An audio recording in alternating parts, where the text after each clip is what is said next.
April 11th. So this is the book's 1-week birthday. So usually when a book is announced for the first time and the first day it comes out and it's published, we call it the book birthday or the book day. It's always celebrated. So we're going to do a 1-week happy birthday because we're trying to go on the day. So we just need you guys to all sing happy birthday to the book. It's like a lucky broken girl. Right? Everybody ready? Okay. Go ahead.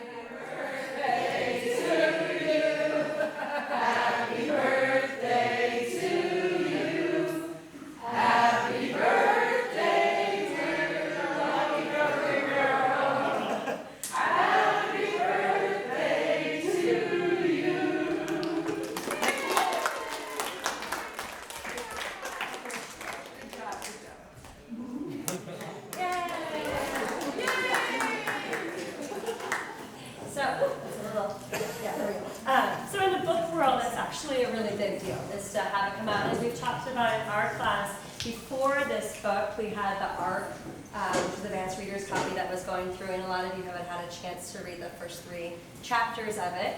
So today, we're so lucky to have Ruth with us, or Ruthie. Ruth and Ruthie in the character in the book are not exactly one and the same, but they're closely related. And then Nancy Paulsen, who's her own imprint at Penguin, and is also Ruth's editor. So they'll be talking today first about Ruth's book in particular, and then more about writing and editing of children's and young people's literature. So as we go through with the book questions, we're going to start out looking at some photographs that Ruth has brought that sort of tie together the story to her life. As we move into the editing, we'll concentrate on Lucky Broken Girl, but we also have a few of the other books with us that Nancy has edited. So can you hold this up for a second, Whitney? So Fish in a Tree, Brown Girl Dreaming, which our class all read 2 weeks ago, and then I never say it right. Chupacabra ate the candelabra. Which is a brand He also eats a lot of cucarachas, too. which is a brand new picture book that came out this spring. So thank you. There we go. Is that working? Okay. Well, thank you so much to all of you for being here today, and many thanks to Lauren and Anne for organizing this amazing program. I'm really honored to be here, and this is the first time that I'm really presenting my book to audiences, to first high school and elementary school audiences, and now to all of you advanced students. So really great to be here. So I thought to start, I would share some pictures of me as a child and give you a little bit of the backstory, which I thought might be interesting. So let's do that. So Ruthie and Ruth, so kind of the relationship between the child Ruthie and the grown-up Ruth who is writing the story. So I have a set of pictures starting with Cuba, where I was born, and so this is a picture of me with my mother, the famous Malecon in Havana. I don't know if you've all heard about it already, but this is like the promenade in the city of Havana that extends from the old part of Havana to the new part of the city. And to this day, you find children walking on the sea ledge, as I did back in the 50s.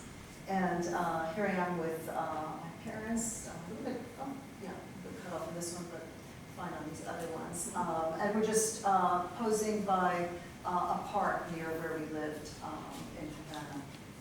And remember from the early chapter that one of the early chapters that Ruthie has a doll from Cuba that her mother decides to throw away because it's time to start forgetting about Cuba a little bit, moving forward in the United States. So found this picture of myself with an old doll. I just wanted to share that with you. And we lived in an apartment in Havana that had a balcony, and I've been able to go back many times to Cuba, to Havana in particular, and to this apartment where I lived as a child, and kind of recover some of those memories. I don't really remember Cuba very much because I left as such a young child, but I inherited a lot of memories from my family. Now I have my own memories because I've been traveling frequently to Cuba and reconnecting with the island. Here I am with my mother on the balcony, and with my mother, my uncle, my mother's brother, and my grandfather, whom I was also very, very, very close to.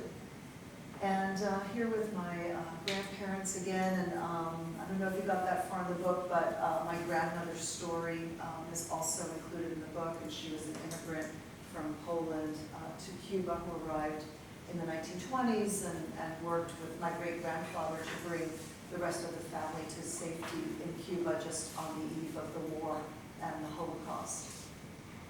And here with my grandfather, whom I was also very close to.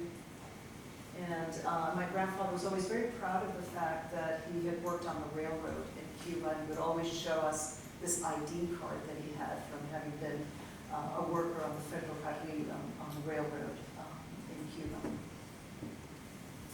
And reading a book early on, and going to schools. This is probably one of the last pictures taken of me in Cuba before we left the island.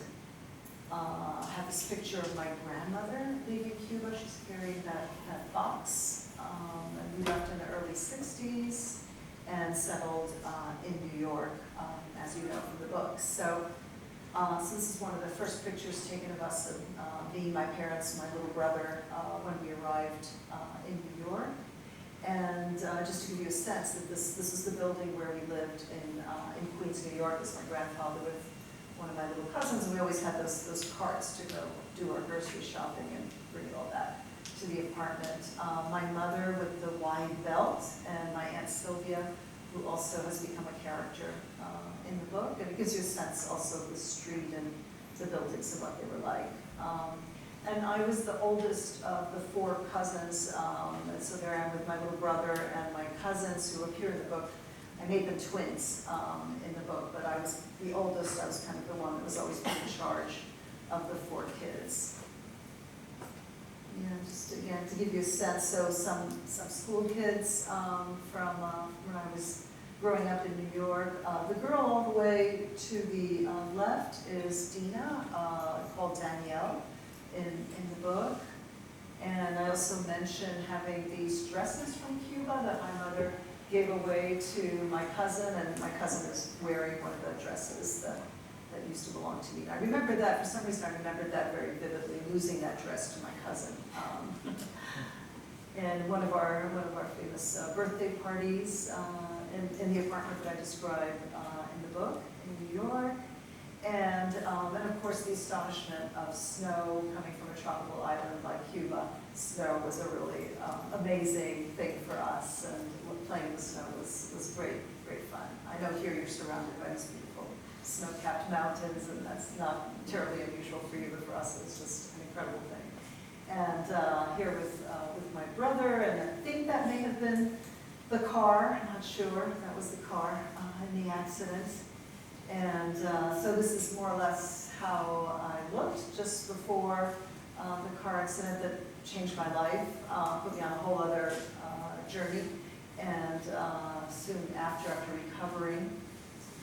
And then here I am with Dina, who is Danielle in the book, who became a very, very dear friend of mine, who volunteered to help care for me when I went back to school with my crutches and was still very wobbly. And I mentioned earlier to the kids in the elementary school that I just found her on Facebook, so I'm going to be in touch with her soon, and she now lives in Toronto. So I want to give her the book and see what she thinks of it. And so just to share a little bit of my journey, so this is just shortly before I went off to college. So I grew up in New York and then went off to college very much against the will of my father, who didn't think young women needed to go study at a university. He thought I should just live at home until a man came to marry me. So I went off to study very much against his will. Finally, we reconciled around that issue, but it was a big thing around that time in my life. And I always loved writing and poetry, playwriting, but in my last year of college, I took an anthropology course and just thought it was a really amazing field and decided to study cultural anthropology. And went off, became an anthropologist, and lived in Spain, Mexico, and Cuba, and continued to go to all 3 places. And first lived in a small village in northern Spain, agricultural village that still maintained a lot of traditional ways of working the land. And it was a really beautiful experience for me, having grown up in the city in New York. I hadn't had a chance to experience this way of living, and I'm still in touch with a lot of the people from the village that I met over 30 years ago, including this lady, Ilaria, who's now about 90 years old. And I then went on to do research in Mexico and lived in a town called Mezquiti in San Luis Potosí, and got to know this wonderful woman, Esperanza, who had an incredible life story that she told to me over several years, and I recorded her story and wrote a book called Translated Woman about her. Here she's holding up a picture of herself as a young woman. And a friend of mine in Cuba, an artist named Rolando Esteves, read the book. The book also exists in a Spanish translation, and he was so moved by the story, he created this artwork kind of showing how sad it often was to hear her stories and kind of the emotion of listening, of being a story listener, and taking down her story to turn it into a book. And so more recently, I've been traveling to Cuba and getting to know this place that we left when I was a child. And in my initial trips, before I started doing research there, I just wanted to literally stand in the same places where I had stood as a child and almost see if I could recover those places by being back in those very spaces again. And then went on to write a book about the Jews of Cuba, and I've also done work on literature and art in Cuba today.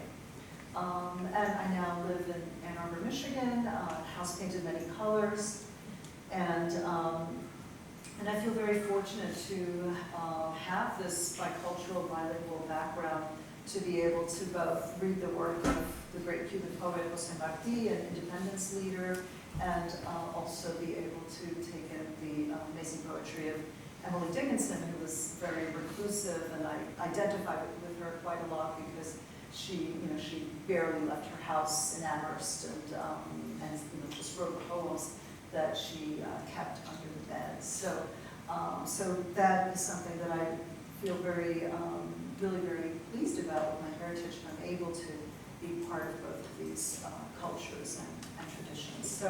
So that's my little presentation I wanted to share with you. And now I think we should just move to conversation with Nancy, because we have so much to say about the relationship between writing and editing. So we'll move on to that, unless you have any questions about this part of the presentation, or the pictures, or the history. Anybody has anything they want to ask about? The 6th graders wouldn't let her stop for an hour. So I should say that was the fastest I've ever seen that. Third time. Yeah. She could barely move a slide without them asking a question. How would you like to start? Do you want to talk about how the book came? Well, why you sent the book my way because of? Yeah, so I'll tell that story. So actually, I read 2 books that made a really deep impression on me. One was Wonder by R.J. Palacio, and that was how I found my agent. Because I read that book, and I thought it was incredible, and I thought that it had something to do with my book, because, I don't know if you've read Wonder, but it's about a boy with a facial deformity. And I thought, well, that's somewhat related to my book, which has to do with a girl who's in an accident and immobilized for a year and then trying to recover. So that's how I found my agent, Alyssa Eisner-Henkin. And I showed her the manuscript, and we started talking about it quite a lot. And then as we were looking for editors, I had read Brown Girl Dreaming. Have you all read Brown Girl Dreaming by Chuck Wilson? Okay, yeah. And I love that book. So I totally fell in love with that book and the whole style, kind of memoir, fiction, verse. Thought it was beautiful, and looked in the back and saw Nancy Paulsen was the editor. And as I said to Alyssa, my agent, said, well, I'd really like to work with Nancy, but it's probably impossible.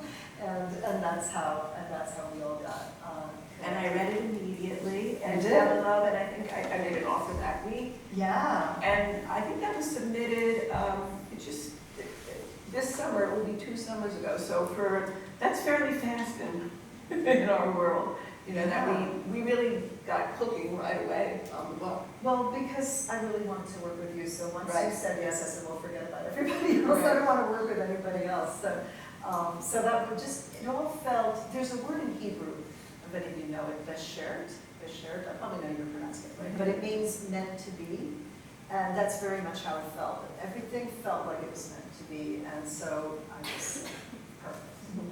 And I was saying earlier today, right from the beginning, I adored the title too. I just thought it suited the book so well. So then the process was really, as it is with all books, just looking at, you'd written a lot of vignettes, I would say, and we determining together which threads should be developed. But one of the things the sixth graders loved were all the different names for all the chapters.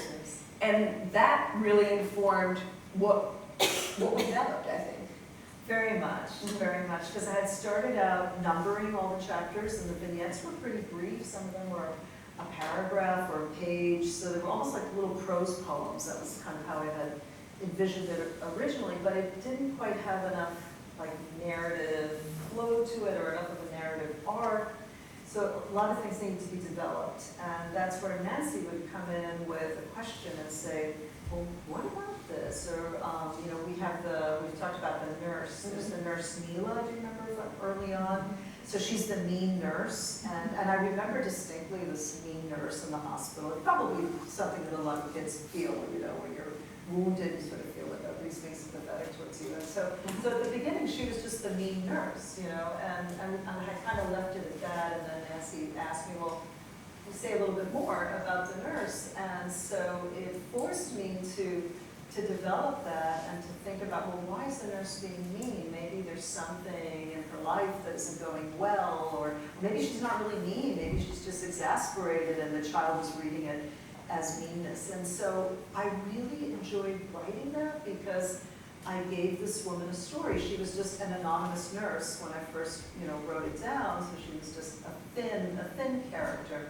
And then she became a thicker, more enriched character. As I thought, well, I've got to give her a name, figure out, you know, who she is, why is she upset, why is she angry, and then the way the two of them reconcile so that there's this empathy between the two of them that happens. Ruthie develops empathy towards the nurse and the nurse towards Ruthie. So that's something that happened in the revision and in the editing process. So it's almost as if Nancy was giving me permission or kind of opening the door and saying, tell us a little bit more about these characters. You don't have to rush forward. I think sometimes as a writer, you want to rush to kind of get to the next, what's the next scene? And you're kind of rushing, and then you actually sometimes have to linger and go, okay, who are these people? What's happening? And it sort of forces you to linger.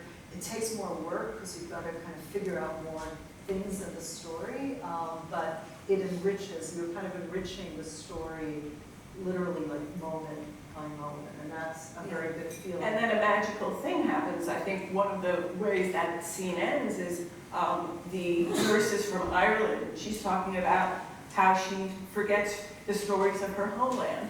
You know, when you send it back to me with that conversation, and Ruth is like, I hope, will I forget my stories? You know, that was added when it came back just by me asking a question or two. But then you delivered it back with these layers that just tied into the whole theme of the book. And when that happens, that's just, you know, so magical.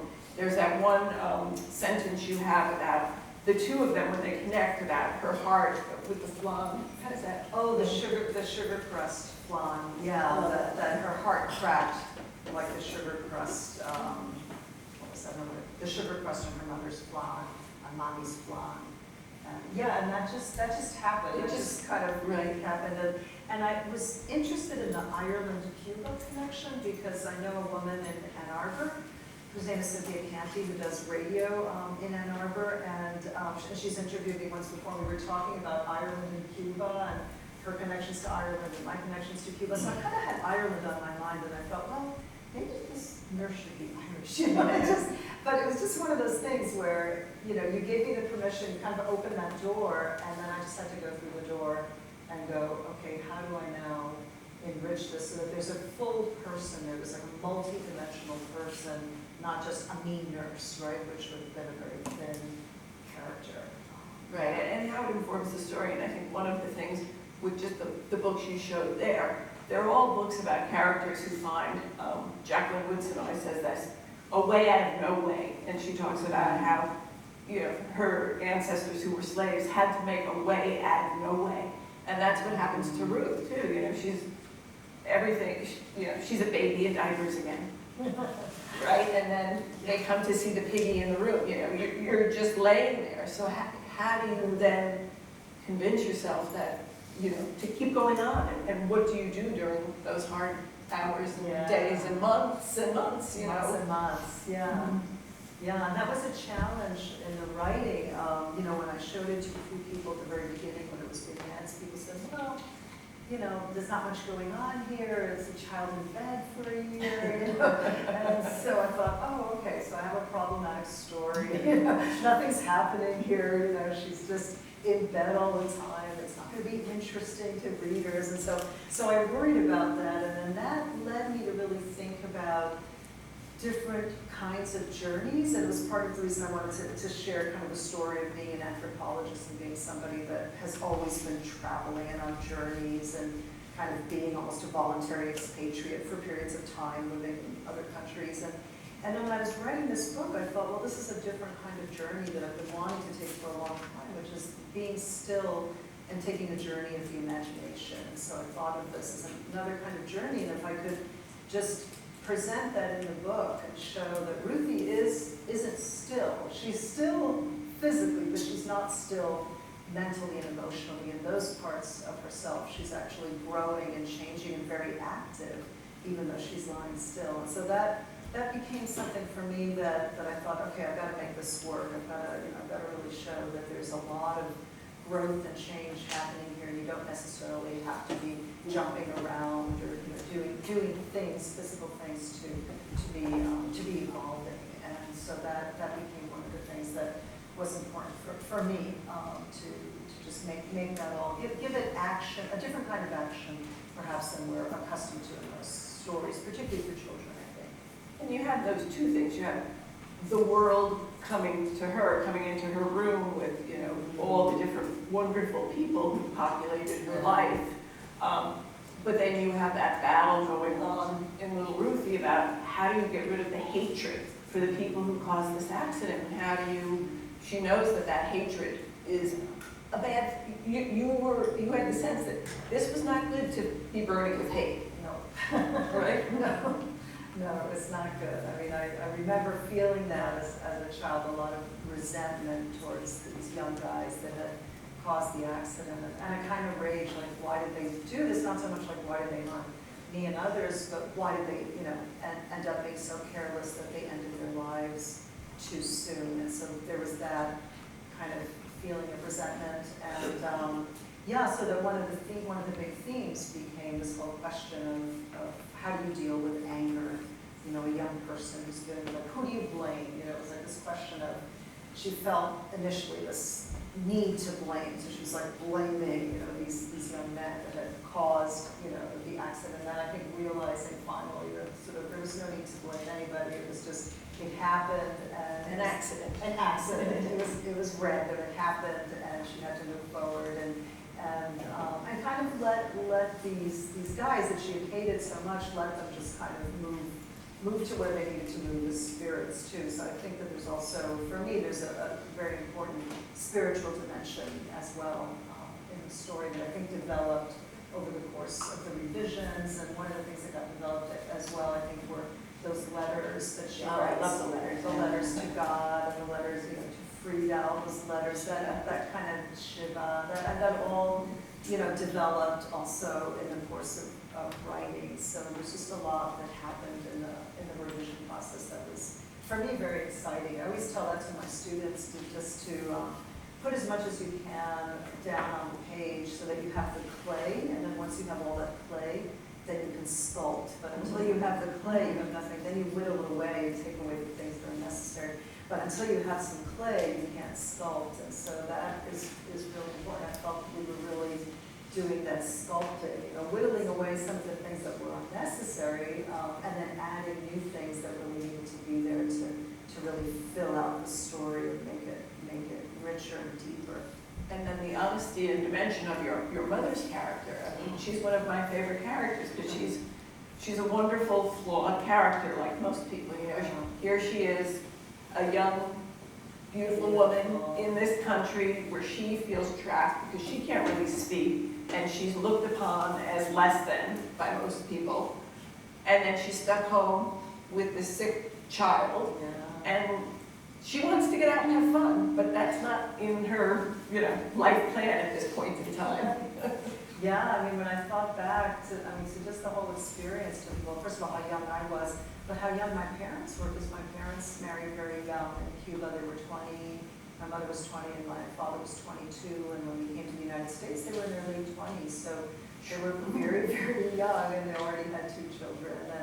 And so I started thinking about that, and there was a lot I didn't understand at the time, you know, because I was a child, and as I thought back to it, I said, wow, my parents were very young, they were starting out, new life in the United States, new language, new culture. 3 jobs for your 3 dad. jobs for my father, struggling because he wouldn't let my mother work, so he had to do all the work. He didn't think women should work outside the home. And so anyway, so my mother was home, and just as I looked back and thought about, you know, my parents and what they went through, that it wasn't just me, because I had always thought about it kind of very egotistically as, oh, I went through this terrible experience, it changed my life, you know, it made me always feel uncomfortable about my own legs, and I mean, all these kind of traumas that remained from this experience, but it took the distance of all this time to be able to go back and be able to see everybody else around me. My mother was a very key character for me, because you know, I'm a mother, my son is now 30 years old, but you know, I know what it is to be a mother, and you know, and I started thinking, wow, what must that have been like for her, a young woman, still in her late 20s, a beautiful woman, and suddenly she's got to take care of this invalid child, because I mean, all the responsibility fell on her as the woman, as the mother, and so the more I thought about her, it was really an effort to kind of like tell the story to honor my mother as well, even though there's moments where she's very exasperated and, you know, is really not enjoying being the caretaker, but, you know, nevertheless, I think I grant her kind of a lot of agency and feeling in the story. My mother's actually almost done reading the book now, and so far she's really liked it, but I think I just saw my mother in a whole new light in reading this, and my father as well, you know, who's in real life is a very difficult person, and some of that may come through in the book as well. He wanted everything happy and perfect when he came home. Yeah, everything. We just had to run and kiss him hello, or he would be angry for a week. So we were always, you know, we always had to be very careful to, you know, really like on tiptoes around. And he did buy the go-go boots. But he did buy me the go-go boots. So I tried to also like he's a flawed character, but balance him out as well, because I also remember And loving. He's very generous moments as well, and then remembering how hard he was working at the time as well, and how difficult that must have been for him to have the whole financial weight on his shoulders. So the book gave me this opportunity to really develop empathy for all the people around me, and just to really, you know, it was almost anthropological now when I think back in a certain way, because I was recreating the village of my childhood. So, you know, anthropologists very much focus on communities, was sort of really instructed and encouraged to you know, look at people as parts of communities. And I think that was something that maybe inadvertently just happened as I wrote, that I realized that I was like creating this whole village in Queens, this whole community that surrounded me at the time, using both, you know, real life people that I knew at the time and were friends, and then taking some real life people that I didn't know as well, and really creating full characters with full life stories. So there was the fictional part, and then there was the autobiographical. So write those family stories down. And if you want to be writers, you know? I have a question I wanted to talk a little bit, because we've been talking about sort of genre and categorizations, and just some, probably more question for you, Nancy. How do you know when you read the book, is it pitched to you always as a category that you're going to, like, is it always, okay, this is middle grade, this, because that is one of the questions that often authors don't know exactly what they're writing. So what makes you decide to go out with something middle grade, and do you then edit it to make it more going to appeal to mostly, like two writers I work with, Padma Venkatraman has a book called The Time to Dance, and it's YA, but so many teachers have come up to us and said, if these characters were younger, I would use it in middle grade school, and I think that's really the audience who would get the most out of that story. So her next book, indeed, it's about these orphans in Chennai, India, and that book is going to be middle grade. If it's a story, and in that sense, her story, it's just, the themes could have gone either way. It was the age of the characters. So once we decide we're really going to go fully into middle grade, then we adjust the age of the character and the interest level. But I think for YA right now is definitely genre-driven, and it's very different than middle grade, where we appeal to the teachers and librarians and the gatekeepers, whereas with YA, our marketing department would tell you it's two completely different things, because with YA, you're appealing directly to the teen. And you have a small window of time to catch them, because they're reading adult books. So YA is probably one of the toughest categories right now. Sales this year are down 70% from the year before. There wasn't a John Green or a Divergent or whatever, so there wasn't any big, huge hit this year.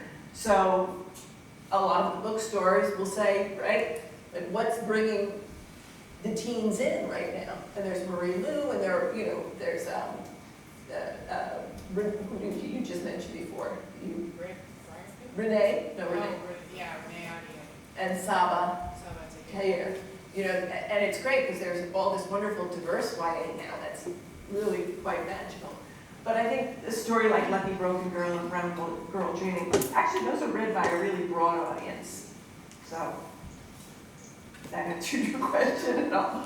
I think people are curious about what you do as an editor, like what, so you see a book and you decide, you're Nancy Paulsen, and you're Okay. so you get to just basically decide. So the minute I read Ruth's book, I just opened up that manuscript and I was identifying with Ruth and her story. I mean, I just got so pulled into her world.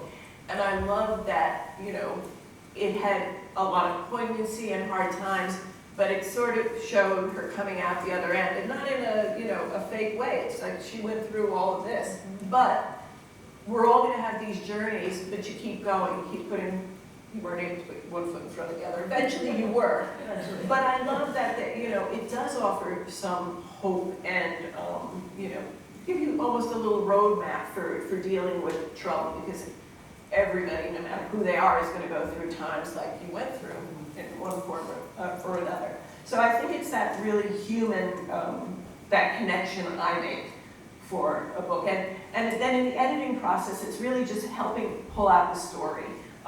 It's developing the story. I liked your metaphor today for the accordion, what you were saying today. Yeah, then you kind of start out with a closed accordion, and then as you develop your writing, you open up the accordion. You kind of have a lot more to say, enrich it, right? So you start like this, like the concept is there, but you have to open it up to get everything, all the richness of the description, the dialogue, developing the scene, the conflicts, all of that, and just like opening up the accordion. And every author you work with is different. Some, with your book and with Brown Girl Dreaming, it was, my role was asking more questions. Give me more, make this deeper, make it richer, more nuance. I want to know more about this character, what happened here or there. Occasionally I have an author who will give me so much, and then it's going through and trying to, there are 3 jokes and I only want 1 on that page, It's like, let's really focus on what's moving the story forward. So you basically get a rhythm with each author you work with. And I was joking with one of my authors, when you win an auction or when you start working together, it's almost like an arranged marriage. You're like, okay, how are we gonna do this together? And we have to figure out, just a tempo for how we're working. And I think the thing that happens is you go into it with respect. Obviously, I'm there because I love your book, and we both have the same goal, which is we want to make this the best book possible. So we kind of keep that in mind all the time. And I was saying to Ruth, occasionally there'll be a scene or something that I'll say, and then in the revision, it's still there, and we'll go, again. And if it's there the third time, I won't say that again. You know, it's like, she loves that scene, that's staying.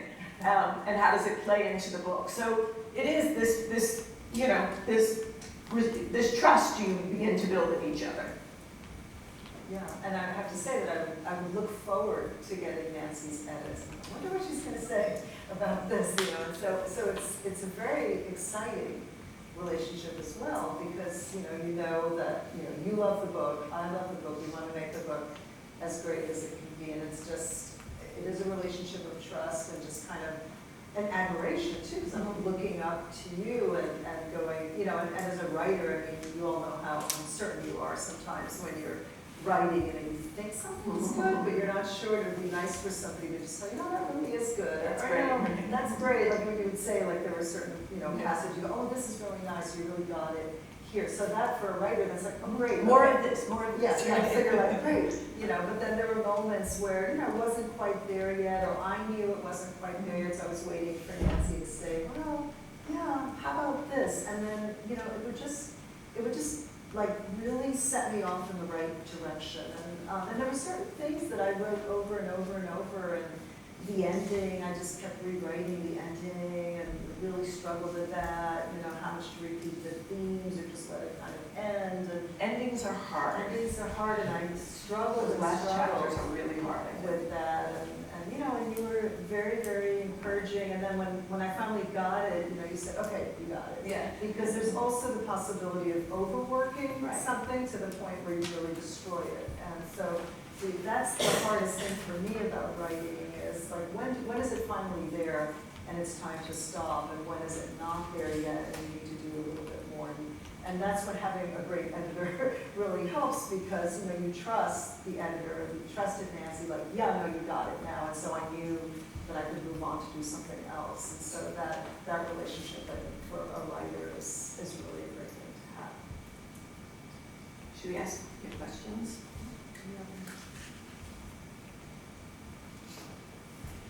Did you ever have a time where there was something very sensitive? I don't know, what I get from people who I know who've written books is it's like giving their baby to something. And there's a sensitivity. Was there ever a time that you felt like it was hard to take the edits or the... A little bit. I think there were maybe a couple of things that I would have had a really hard time letting go of.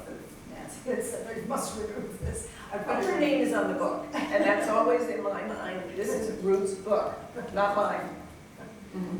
So yeah, I think by the time I wrote this book and got it to Nancy, I think I was ready to do whatever needed to be done to make the book the best it could be. So I think by that time I probably wasn't as sensitive as I might have been at an earlier stage when I was just drafting and redrafting, trying to make it as good as I could. And I have a writing buddy in Ann Arbor, and we exchanged our writing with each other, and she had looked at several versions. I kind of had already gone, I think, through that sensitivity phase. I'd probably already gone through it, so that by the time I got to Nancy, and then Alyssa, my agent, had also looked at it, and I had made some changes after she had looked at it. So before it even got to Nancy, there had already been this whole process. So I think by then I was just ready to, okay, what needs to be done here? I can separate myself from this. I've really got to make this as good as it can be. That's really important, I think, to be open to the revision process and not take anything personally. And I mean, I've had authors who are also teachers and say, I have this great student and this great book, but they're not doing, I've asked them to revise and they're not doing it, so I'm not going to send it to you because I don't think they're ready for that process yet. So it's important that you go into it together with good faith, that you're both trying to make it the best book possible, and you're trusting my experience. But I'm also respecting the story you want to tell. So it's that kind of balance. Nancy, can you also talk a little bit about how you work with picture book teams? With author and illustrator teams, and I mean, we can have Ruth chime in about the author piece, but I think there's some questions that have come up around picture books Sure. too, and how you work with two people who aren't really supposed to be talking to each other per se, and you're sort of Right. working between them. Right, so normally, so if a picture book has the same author, artist, obviously that's a whole different category, but if you're talking about something like Chupacabra ate the candelabra, so that story gets submitted to me and I sign it up, and then I have an art department, an art director and a design team, and we put our heads together and say, who would be right to illustrate this? And we're always looking at portfolios and trying to find new people. And we had just gotten in the portfolio from Anna Aranda through Cecilia, my art director, was a mentor of hers at SCBWI, the Society of Children's Book Writers and Illustrators, and a lot of new people go there and hone their craft. And we saw, Cecilia was her mentor, and we just saw her, thought they would be a perfect match. And normally, a lot of places don't put the writer and artist in touch at all. But the very first thing I do is I say to my writer, these are the artists I'm thinking of, do you like them? And I also ask them at the very beginning, give me the names of some artists that you like, so I get a sense of their sensibility, because the last thing you want, again, is Mark, the author, to be going around with art for a book that he doesn't like. I want him to love it too. We want to make something everybody loves. So he adored her work, and then there were a couple of reasons they wanted to talk to each other, so I'm like, sure, go chat, talk amongst yourselves. And, it worked out fine that way, but a lot of people do. I think younger editors try to keep them apart. I think I've been in this long enough that I know it's not going to really hurt anything if they talk together. But then with the design team, what we do is we get a dummy in. We go over the dummy, and again, we talk about a lot of revision phases. We look at the pacing, we'll go back and ask them to address this, that, or the other thing, and then we'll get a second dummy and even a third. One of the books we were looking at in your car today is called Chip Off the Old Block. And it's illustrated by this guy named Daniel Mayeris, and it's about a little pebble who's going cross-country trying to see which rock formation he fits in with. And it's really, it was great for the author to be really involved, because there was so much of the rock stuff that she knew, because she teaches rock stuff. And so it was really good that they talked to each other. And another picture book, Lexi, The Word Wrangler. So this is a book about a girl who lives on a ranch, and she wrangles words, not animals. But it takes place in a ranch, and there are a lot of ranch animals. And so we chose an illustrator, Jessie Hartman, who's a real New Yorker. She went to the Dune Ranch. She's like, I love this manuscript. I'm going to Dune Ranch for 2 weeks, and I'm going to learn everything I can about how ranches work. And she did an amazing job. So that was dedication. She saw the manuscript and said, to make myself the best person to illustrate this, I'm going to the Dune Ranch. So. So as an editor, do you ever have fears about things being like culturally inauthentic or anything like that? So there have been books that have come out where they've caused a ton of problems. Yeah. This has got to be a huge concern as an editor. Definitely. Definitely, there's a huge concern in the industry, and I think we all have to do a lot of homework. I know there are sensitivity readers and cultural, people to help you with certain things. Generally, I do trust my authors a lot. If there was something though that felt a little awkward to me, I would go back to the author. I also have a few people in my staff who I'll show things to. But because our staff is not very diverse, one of my best friends is a black editor, and I'm like, I don't want to show her everything by black authors because I don't want her to be my token black reader. I'm like, but most of the books I sign up that are about black characters are black authors, so I don't have that particular problem. But that book, I know you guys talked about it, The Cake for George Washington.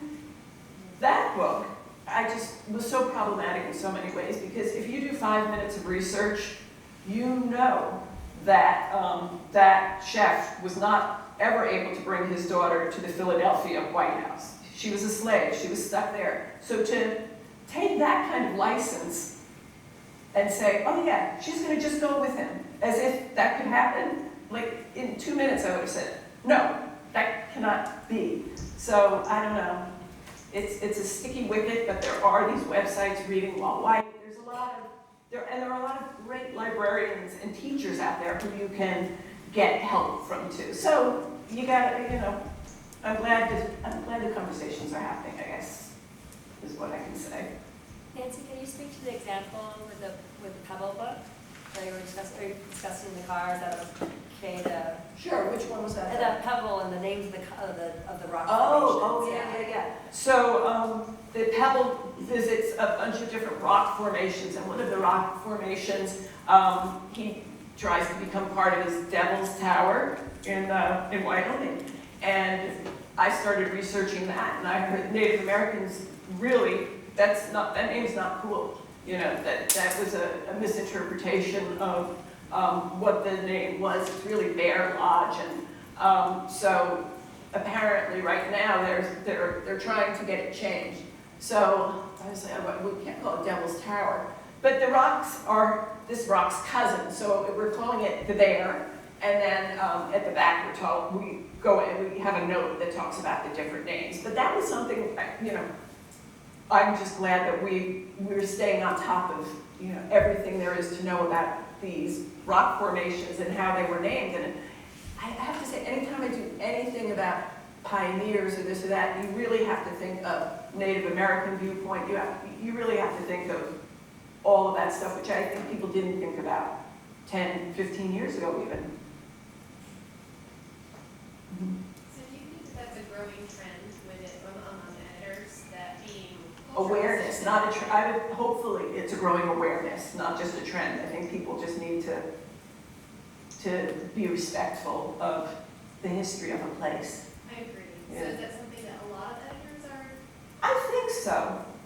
Okay. I do think so. I think, it's just nobody wants to put out a book that's going to offend anybody. I actually have a book coming out where the portrayal, there was two kids who both had parents coming out who were gay, and both of the families were very religious, so being gay was portrayed in a very negative way, and I said, you're going to offend a lot of readers, and I am publishing this book anyhow, if you keep it that way, but I said, couldn't the second character be coming to terms with this and learn, because these kids go to school in New York. It's quite accepted. It's not like but she was a very religious writer. So that was a sticky conversation. She's reworking it now, but I wouldn't have published the book the way, if she wasn't willing to revise that. So, yeah, sometimes you do have those conversations. Just for Ruth, and maybe this is just more of a comment, I've only read what we had as a class, but I'm looking forward to finishing a book because I'm close and I'm excited. And the thing I really loved about it was the way that you did build this community of like different culture and backgrounds. And I guess maybe, having this presentation has helped to understand a little bit why you brought that into the book so much with anthropology and stuff, but I kind of curious with your family and stuff, do you have a lot of that diversity in? Yeah, I'm glad you asked the question. Yeah, absolutely. Well, a couple of things I think went into it. I mean, part of it is, that is how I grew up in New York. Queens is a very, very diverse borough in New York. It's considered actually the most diverse in New York. The most number of languages are spoken in Queens. I forget, it's like over 100 different languages are spoken in the borough of Queens. So it's very, very diverse. And, I was actually talking to my brother the other night, recollecting just like the range of different ethnicities that were just on our block, on just like the street where we lived. So I think part of it was trying to give an accurate representation of how I remember my childhood to have been, and that there was this mix of people. There were, there were the Cubans, there were us, we were the Cuban immigrants, but there were people from other parts of the world, from India, and my closest friend at the time was from Belgium. So there was this range of people, and as I was writing the book, I thought I really want to present that, and I was interested. I didn't have the term in my head necessarily, but people use the term intersectionality now. So I really wanted to show different peoples, cultures, ethnicities, genders, also intersecting at this one time in this one place.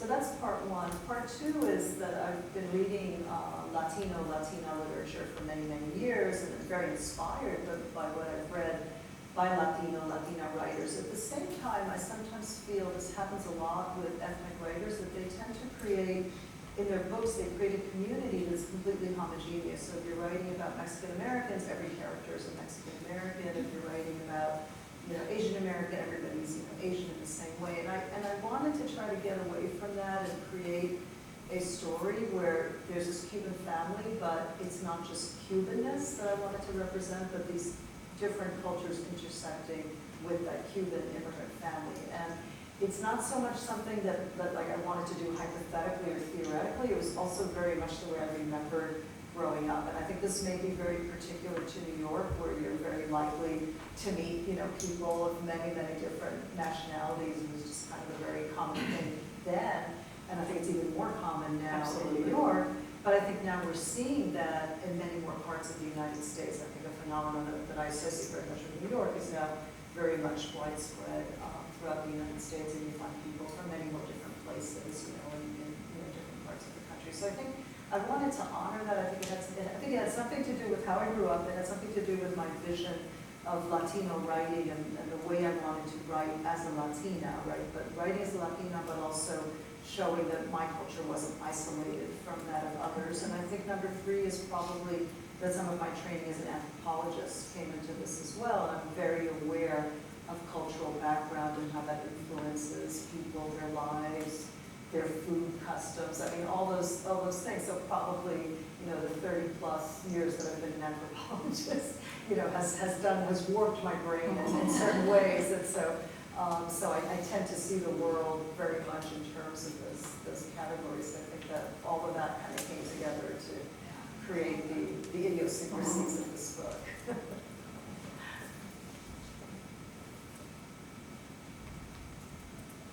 So being an anthropologist yourself, and you study different cultures and tell other people's stories, how was it trying to let that on yourself and focusing on your story? Do you find it more difficult, or how does the became change?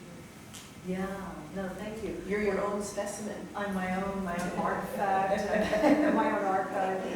Well, the interesting thing is that over the years I've been mixing ethnography and memoir in my writing, so I've been very interested in connecting the two, connecting my personal story with the stories of those that I'm interviewing and getting to know.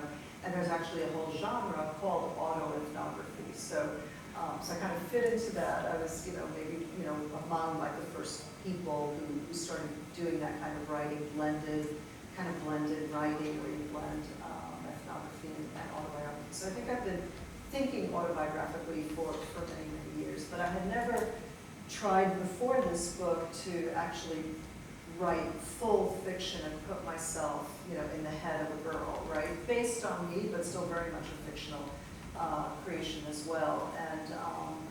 And I had to both, now I was just saying like all the things from anthropology that influenced my writing, but I also had to depart from anthropology in certain kinds of ways because, I had been used to always using, notes that I had taken, interviews that I had recorded, so using like all of that evidence to create my stories.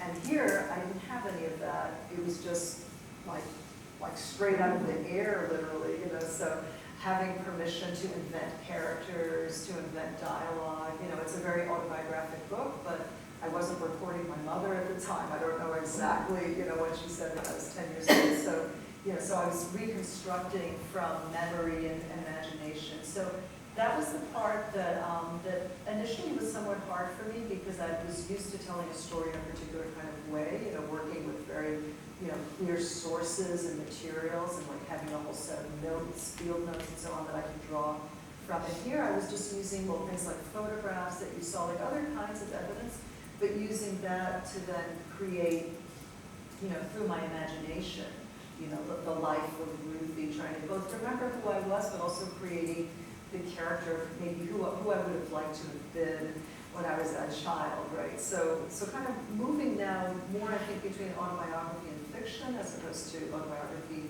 and ethnography, but I'm really interested in how genres blend, and I don't think there are like clear border lines between different genres. I mean, I think fiction often interconnect with one another. You know, you're drawing on your life in different kinds of ways. But with fiction, you sort of have permission to kind of create a collage in the sense of, you know, I'll take something from somebody else and make that part of Ruthie's character, right? So I have kind of permission to do that. So I really enjoyed the freedom of writing fiction, which was very different from all the nonfiction writing I've done, you know, for my whole life. But I was also very afraid to jump into fiction. I think that's why it took me so long to get here, to get to this point, because I was always a little unsure about whether I could really do it. And that has to do with the fact that I admire fiction writers so much. I mean, I think people who write fiction are just amazing, and I would put fiction writers on a pedestal, so I always thought, well, I can't really do that. I'll just stick to ethnography, which I can do, but I didn't think I could do fiction. That just seemed so difficult to me, and so I had to kind of get past all of those, I don't know, what, like internal blocks that I had almost, to then sort of say, no, go ahead, give it a try, you know, invent something, you know, invent dialogue and see what happens. And so I finally did it. Yeah, thank you. So I finally got there. It took a long time, but I finally got there. But I think, you know, all the writing I've been doing throughout my life, you know, has not been in vain. I mean, that writing is also kind of, you know, helped me work out certain kinds of writing muscles that, you know, that I can now use to, you know, to write fiction. And I'm really enjoying being in the world of fiction. Want to definitely continue writing fiction from now on. Now, actually, when I get invitations to write for people's anthologies and so on, it's all, you know, because I carry the weight of my whole anthology career on my shoulders, and I always think, maybe I don't really want to do that. I just want to write fiction. And so I'm kind of like trying to figure out how to move forward and do this kind of writing that I'm enjoying so much when I still have kind of, everybody knows me by everything I've done, you know, my whole career. So another thing we wanted to bring up was the role of, I'm going to use the word violence, but it's not exactly what I mean. There's at least 2 scenes in Lucky Broken Girl, and you didn't get both of them in those chapters that you saw that are pretty violent or upsetting. There's the little boy who falls off the roof through the window to his death, and then there's the car crash scene where we have these 15 and 16-year-old boys who are on the bridge and they're going over 100 miles an hour, and their car flips over the divider into the next lane on top of the car in front of you and causes the crash. And I was waiting with the kids today because they were fascinated by the details. And they asked several times about it. So I wanted to ask and have you both address, how did that revising with those 2 pieces? Because they're really important pieces in the beginning of the book that help form the character development, but they're tricky ones to write for a child audience. So how did that first draft go? How much revising did you do of those? Well, it was today, the kids were really interested in the boy falling out the window. Yeah, But they didn't were. really ask too much about the actual car crash. And I think the way you handled the crash, the moment happened, and then you're all laying on the bank, the grass alongside the highway. Yeah. So you almost turn the lens away from that moment, but we're in your head, because the moment it happened, Because I was unconscious. you're unconscious. So I didn't ever feel that there was too much there. With the boy falling out the window, I said, yeah, this is so hard, but kids see tragedy all the time, right? And there was never a question about not including it ever Exactly. to either of us. I think we just thought. Yeah, that's what it seemed like in the book, but I wondered how much changing of it went over the time. You know, and in this book, it felt like just such a natural thing. I mean, I've had books where I have said to the author, does this character need to die? Does this need to happen? But in your book, it was like, this sort of had to happen.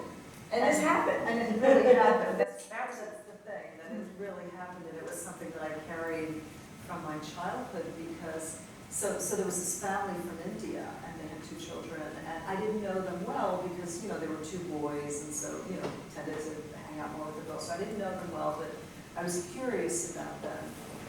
And it really happened that the little brother fell out the window and died. And I remember as kids, we were all shocked shocked. And this was back in the era, which is so different, like how childhood is played out in modern society now. But it was back in that era where, you know, our parents would just say, okay, go play outside. You know, it wasn't like we were inside, you know, playing with all kinds of devices. No seat belts. No seat belts. No Just window go guards, out all and these things play that are there now. outside. So it was like packs of kids, you know, this neighborhood in Queens, like just packs of kids on the street running around, playing tag, whatever. And so the fact that a child in our group of kids could die, could just fall out the window, just, it traumatized all of us. It really shocked us. And my brother was outside at the time when this happened, and so he remembers it even more vividly. I remember it more as a story, but it just never left me. Like when I started, you know, writing this book, that had to be in there because it happened, it shocked us. So, but what changed was giving them all a story, giving that whole family a story, names and so on. That was the part that was the fictional part. And I think a part of me just thought there's a lot of death in the book actually because, you know, little Aviv dies, you know, falls out the window, but the boys who caused the accident died as well. So there's that death there.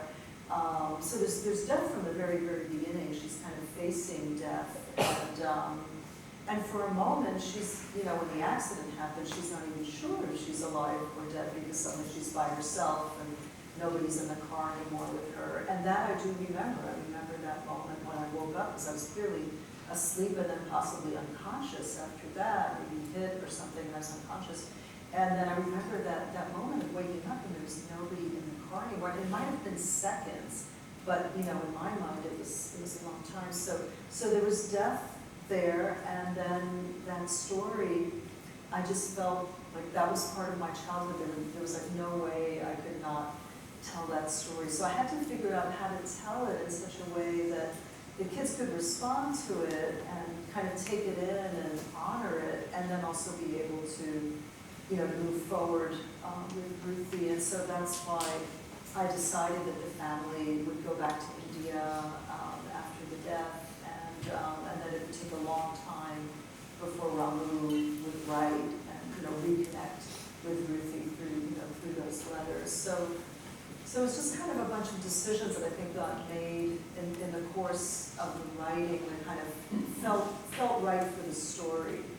But I think a lot of this, at least for me, was intuitive. Probably you Well, it was also a turning point for your mother because here she is bemoaning her fate, having this sick daughter, but this other mother doesn't have her son. So I think it changes things in your mother's mind too about her situation. It's a lovely moment in the book, and I bring it up because a lot of the students who are working on writing have some struggles with how you address issues like that in a children's book. And so you address it very honestly and openly. So just any suggestions you would have to that kind of piece when you're writing? We get a lot of questions about writing for children. How is it different? How do you change it? But because I think because that scene changes a lot for both Ruthie and for her mother. It's a really valid scene.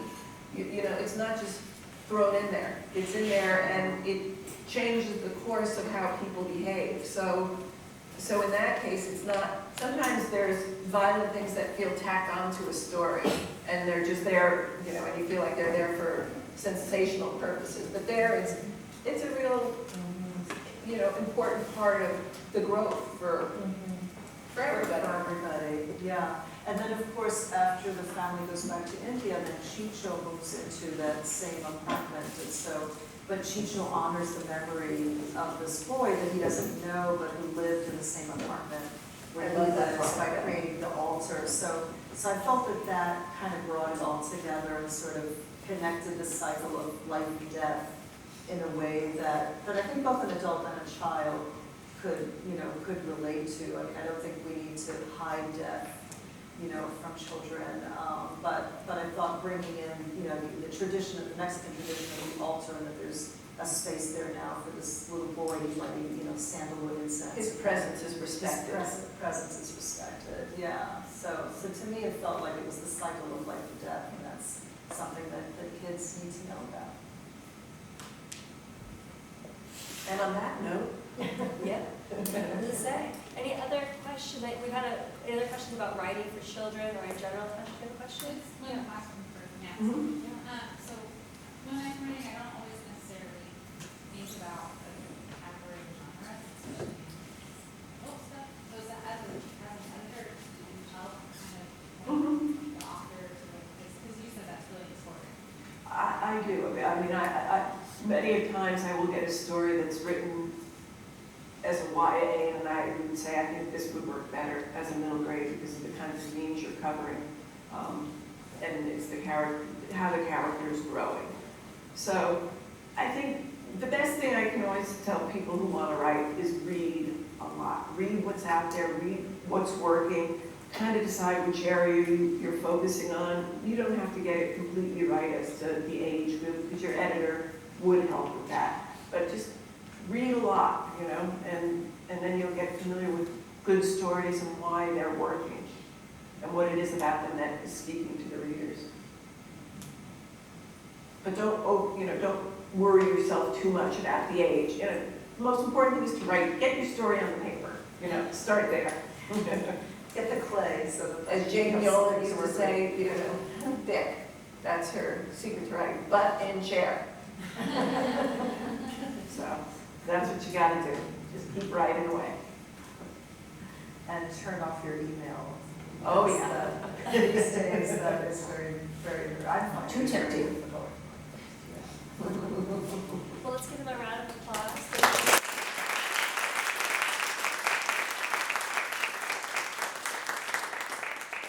And then we do have Ruth's book available for sale, so those of you who got teased with the first 3 chapters, now you can buy it.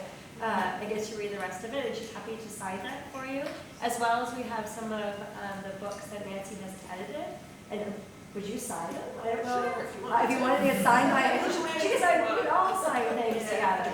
So if you'd like to do that, it's all available over here. And then the rest of you, thank you for coming to our class. You actually can leave 10 minutes early. So tuition credit. If you have a few individual questions, you guys don't mind. If you have a few questions you didn't want to ask out loud and you want to ask, you can certainly do that.